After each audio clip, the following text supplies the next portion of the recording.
Hello, hi. My name is Evelyn. Welcome to the video. Today we're going to be making my Halloween costume for this year. Woo! And in true Halloween spirit, with only a week and a half left until the Halloween party I'm going to. My goal for the costume is to make a medieval, like Hobbit inspired full outfit, which, you know, quite the challenge. For the colors that I chose for the outfit, I was really heavily inspired by this one picture that I saw because I love orange and I wanted to kind of find a way to make this a bit more me and not necessarily like the typical green and brown Hobbit colors. So I'm really glad I found that because I got basically the exact same colors. So I got this beautiful chocolatey brown. It's gorgeous. It has like slight red undertones. Of course there's lint all over it and cat hair. For the corset, I have this beautiful orange that I think pops so nicely and looks absolutely gorgeous with the brown. They go together beautifully. And of course I have the two boring whites slash off-whites. This one is going to be used for the underskirt and this one is for the blouse. It has, I don't know if you can see in the blouse one, but there's like little speckles. It kind of just looks like dirt because I have, you know, cat hair all over this. So those are the four fabrics. The pure white and the brown and orange I had to buy specifically for this costume, and I already had this in my stash. Of course, this is not an example on how to make a quick and easy and cheap Halloween costume, because this will not be quick and easy or cheap. Now, before we get started on actually cutting and sewing everything, I actually have already made the underskirt.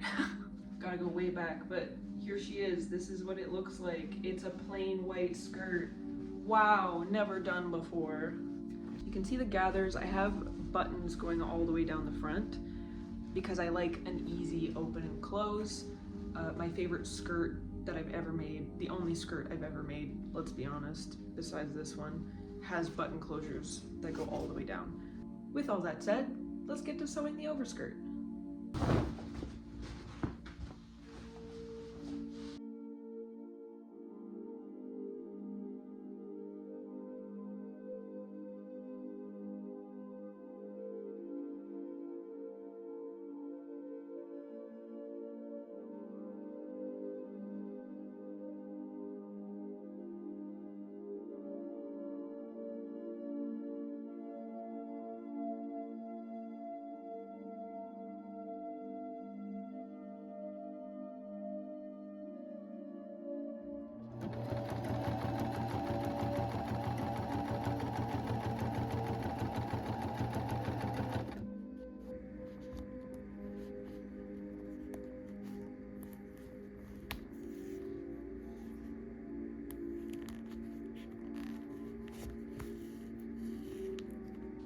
The overskirt is done.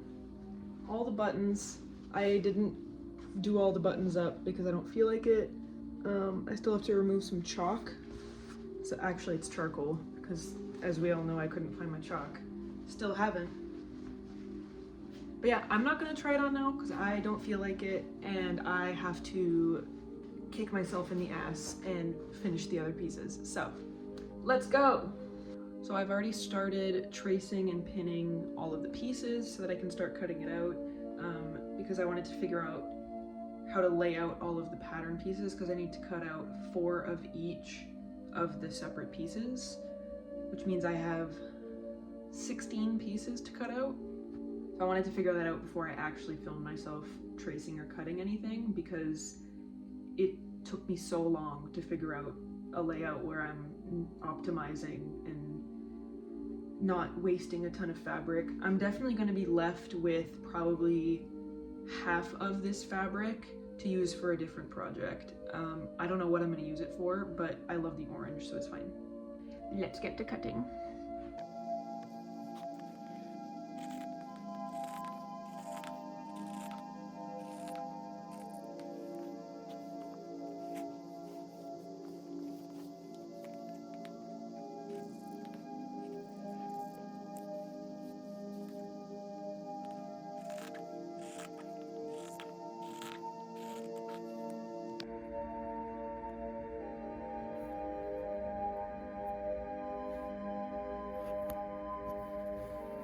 So I finished sewing together all the pieces of the outside, and I gave the try-on just to make sure that I don't go ham into sewing everything together and then realizing it doesn't fit properly, and it doesn't fit properly. So I just wanted to go into all the modifications that I have to make it fit me, because there's quite a few of them. So from the 2 front pieces, these ones, I have to remove 7 centimeters from each of the pieces, which means that I'll probably have to remove a little bit more than 7 centimeters so that when I do the lacing in the front, it's not, you know, perfectly touching or overlapping once the lacing's done. On top of removing 7 centimeters, I need to add a dart to this front seam here to make sure that it fits the curve.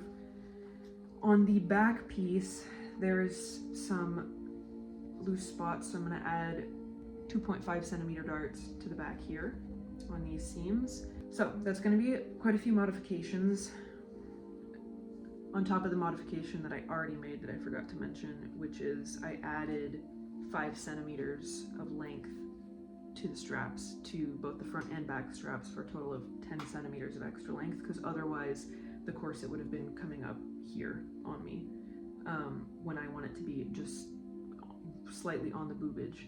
So I have all those modifications to make, which I'm going to make to this entire piece first and then try it on, and if it fits well, then I will sew together all of the interlining pieces and make the same modifications and then sew it all together. I was really hoping I'd just be able to breeze through it and try it on and it would fit perfectly the first time, which obviously it wouldn't have, because the pattern was designed by somebody who has very different measurements than me and a different body than me, and you know, so I will continue this another day.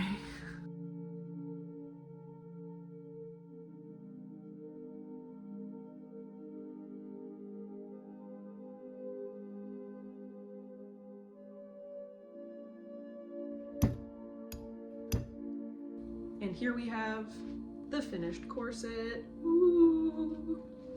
I'm actually a sneaky little guy, and I'm recording this and the overskirt on the same day. They were already done. That's movie magic, baby. Yeah, I actually finished the overskirt and this over the weekend. It's actually Wednesday. I just haven't had the chance to film. I really enjoy doing this, but I have such a hard time remembering to film, or like working up the courage to film, or feeling like my hair isn't so greasy that it would be gross that I film right now. My hair's clean right now, which is why I'm filming. But yes, this is done. I also will not be putting this on immediately because I feel like it would look weird with just a t-shirt under it. So anyways, I'll finish the blouse and then we'll do a final try on of all the pieces. So before I get started on the blouse, I actually did a mock-up of it with the same material as the underskirt because I had so much extra. This looks huge, but I promise you it fits well. I was really nervous about the blouse, how it would turn out, and I didn't want to cut into my nice fabric and risk screwing it up, so I made a mock-up. So basically it's going to be slightly drop shoulder. That goes here, and then there's a drawstring in the front, which is just yarn, and you pull on it and it gives a nice nice gathers all the way around. I also want to put drawstrings at the bottoms of the sleeves so that it gives a nice poof. So I need a bit more seam allowance on the sleeves to properly do this armpit seam here at the gusset, I believe it's called, because I didn't leave myself quite enough, so I had to kind of cheat it. I had to cheese it so it looks like doo-doo, but you know, it's a mock-up, it's fine. So I just need a bit more seam allowance for the gusset, and I also want to add little slits to the fronts. So here where the drawstring is, I want to add just a little like 5-6 centimeter slit. I think that'd be cute, and also it would allow the drawstring to kind of be on the outside rather than being on the inside coming out of the bottom of a seam like that. So, and I'll do the same for the sleeves.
And that's the full costume.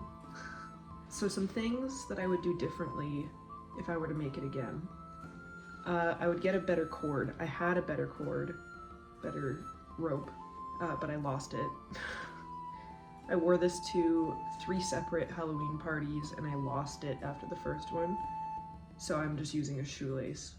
Other than that, I think I would add a few more inches of fabric to the back of the overskirt.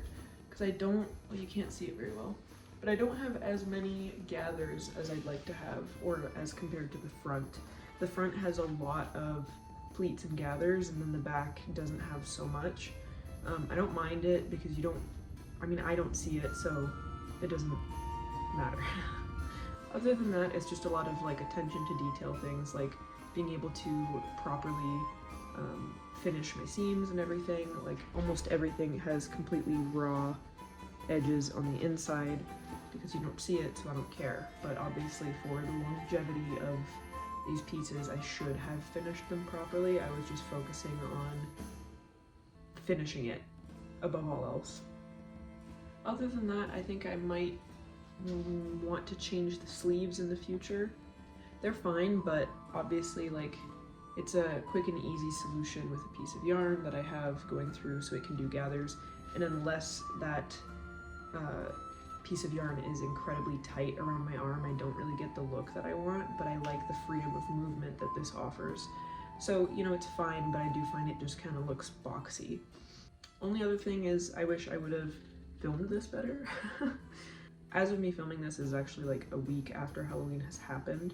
I had some technical issues with my computer, so it just never really got done. And I also just forgot to film at a lot of points in this. I'm still getting used to this a lot, so I don't have like the reflex of, oh, let me take my phone out and take a video of this. But yeah, that's the finished look. I'm super proud of it. I'm hoping I get to wear this more often. I do love the way that it turned out. So yeah, thank you for watching, and thank you for joining me on this journey. I hope you all had a great Halloween, and I will be seeing you next time.